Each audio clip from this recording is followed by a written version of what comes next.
I need your help.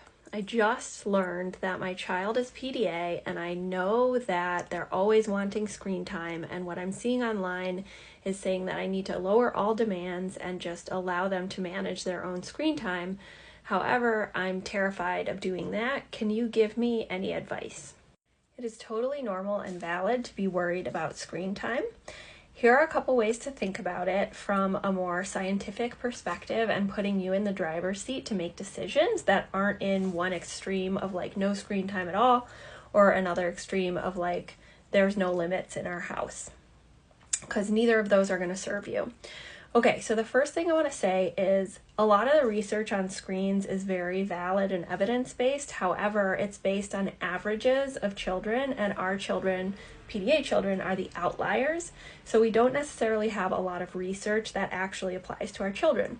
So we have to observe in a very objective, non-judgmental way based on what we're seeing in our homes, okay? So when I'm talking to families, one of the things I suggest is to put on an experimental science cap and to note what they're seeing. For example, overall, are the screens regulating or dysregulating their child more? Do they seem more manic and agitated afterwards, or do they seem more regulated afterwards?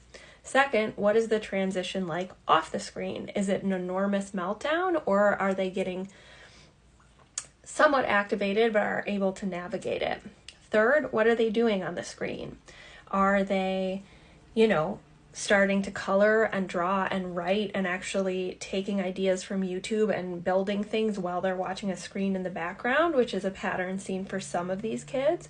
Or are they zoning out, disassociating, and like becoming a zombie, right? That's data that we need to observe.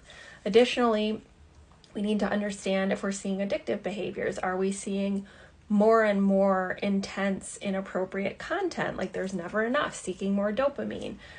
Is it impacting nighttime sleep, when they need to go to bed? So all of these things are indicators or data that you as a parent can track and make aligned decisions about. But what this means is that we also have to allow for some uncertainty, which means trying something and observing during a period of time mindfully.